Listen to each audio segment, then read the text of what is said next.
সুপারি প্লান্টেশন নিয়ে কিন্তু কামাই আছে না?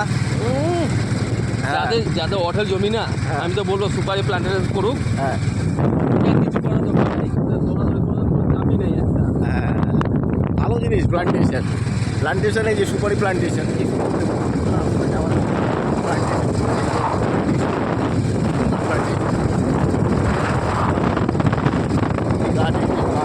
তার সাথে কিছু গাছের সাথে বিজনেস করা যায়।